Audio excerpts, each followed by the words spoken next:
menunjukkan pola hubungan superlatif dan subordinatif.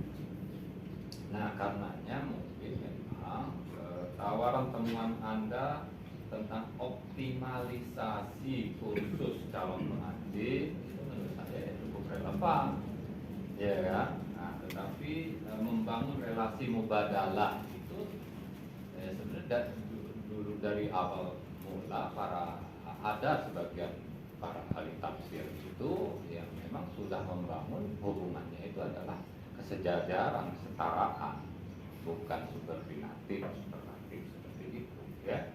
Nah, karenanya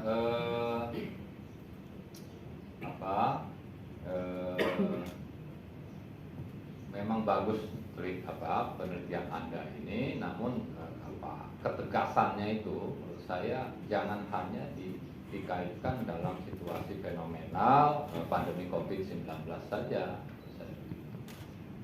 Keterjebakan kita kepada ar-rijalu qawwamuna 'alan nisa itu kan seakan-akan menegasikan prinsip az-zawaj itu tadi, yang kesetaraan, ekualitas antara laki dan perempuan. Oke, bagaimanapun saya apresiasi, selamat ya pada Anda dengan penelitian yang bagus seperti ini, sekaligus isunya aktual karena banyak sekali menjerat rambo-rembo, ya kan begitu saat ini, ya enggak? Kasus-kasus antara hubungan suami istri yang mencuat di viral sekali di TikTok dan sebagainya kan gitu, ya enggak? Antara Rembo dengan Sembo, ya enggak? Ini juga gitu kira-kira itu urusannya. Nah, jadi kita akan dalami bersama-sama dialog kita bersama para penguji. Di sini ada hadir Prof. Dr. Haji Soeharto SHMA selaku penguji 1. Waktu tersedia untuk beliau 10 menit. Kami persilakan, Prof.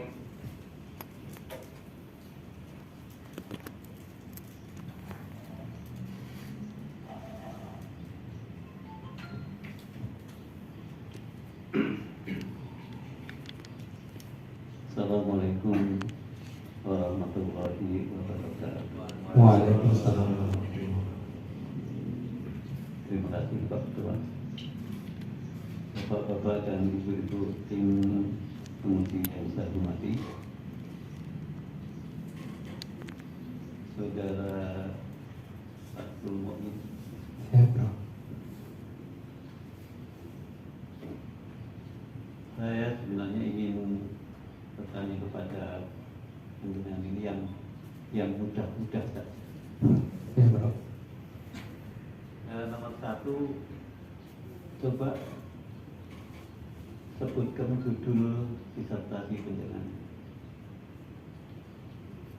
Konsep nafkah dalam hukum Islam dan hukum positif terhadap ketahanan keluarga dan kontribusinya terhadap pembaruan hukum keluarga di Indonesia, studi di Pengadilan Agama Provinsi Lampung.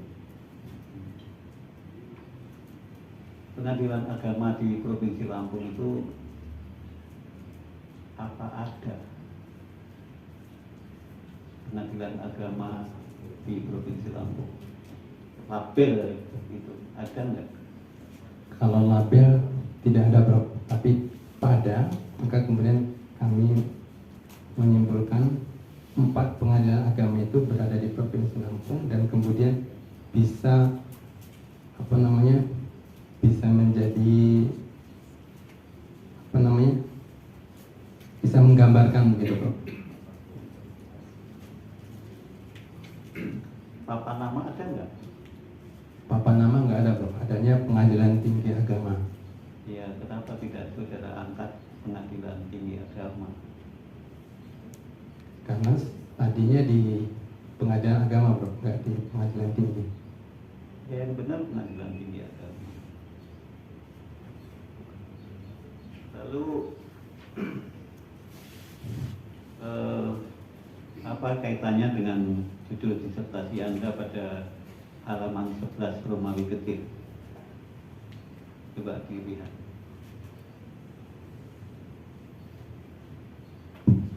halaman 11 berapa? Romawi ketik.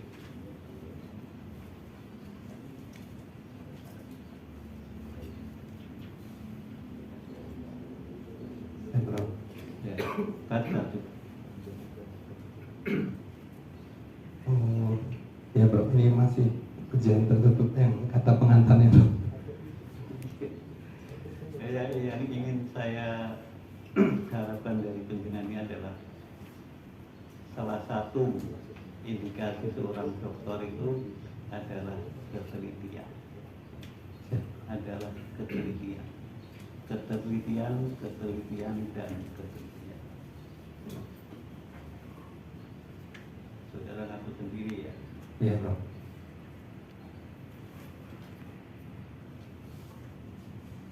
Coba saudara lihat pada rumusan masalah.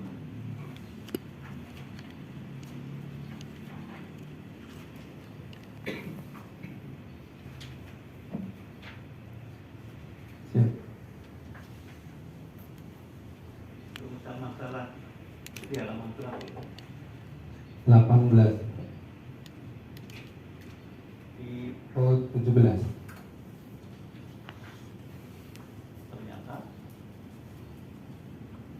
Kalau yang C-nya di 17 tapi poin-poinnya ada di 18 bro. iya itu laki-laki. Kurang di enter. Ya.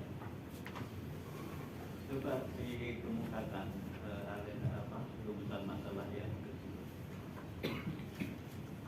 Yang kedua saja. Bagaimana implikasi konsep nafkah terhadap ketahanan keluarga di Provinsi Lampung dan solusinya? Dan solusinya itu seyogianya diletakkan di mana? Di sini masih kami letakkan di yang poin 2 karena kemudian kita menawarkan solusi itu. Solusinya ada 3 tadi yang kami ungkapkan, tapi juga kami tegaskan untuk hasil di bagian ketiga untuk penegasan menggunakan konsep baru ini, Prof. Oke, nanti direnungkan kembali. Siap. Tujuannya Untuk mengetahui bagaimana konsep nafkah dalam hukum Islam dan hukum positif di Indonesia, kemudian untuk mengetahui bagaimana implikasi konsep nafkah dalam hukum Islam dan hukum positif terhadap ketahanan keluarga di Provinsi Lampung. cukup. Apakah disertasi itu sekedar itu? Kalau itu mau S1 saja bisa lebih dari ini, bukan sekedar untuk mengetahui saja, tetapi adalah menganalisis atau apa lebih mendalam dan lain sebagainya. Kalau sekedar mengetahui itu adalah levelnya skripsi saja ketinggian. Oke, nanti diislah lagi ya. Baik, Prof. Dan penting. Lalu teori yang penjenengan gunakan itu kerangka teorinya apa saja? Kami sesuai dengan tema dan kemudian juga sesuai dengan arahan dari promotor dan co-promotor bahwa kami menggunakan satu teori, Prof. Satu teori ini kemudian digunakan untuk semuanya, karena kita ketika banyak menggunakan teori tapi tidak digunakan di dalam analisis. Ya lebih bagus kalau menggunakan lebih dari satu teori tapi semuanya digunakan. Siap. Jadi kalau hanya satu teori itu juga saya pikir terlalu sedikit untuk disertasi. Tolong nanti dilakukan. Siap. Lalu landasan hukum tentang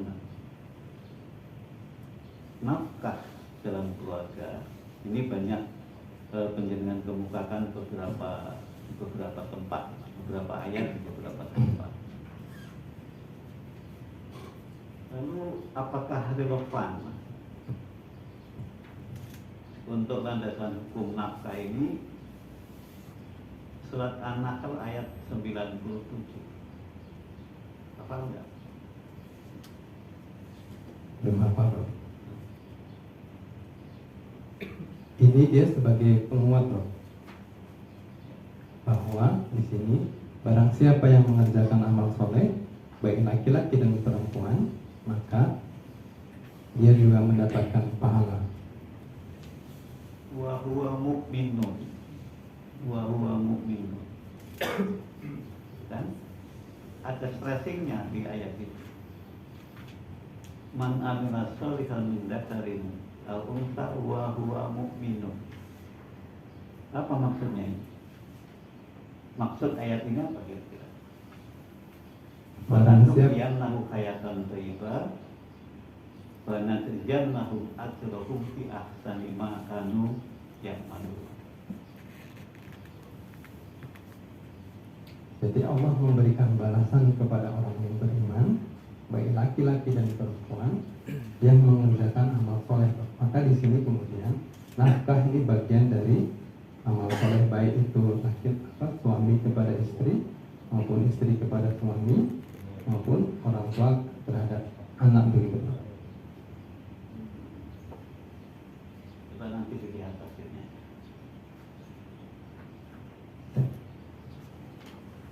Terakhir di simpulan.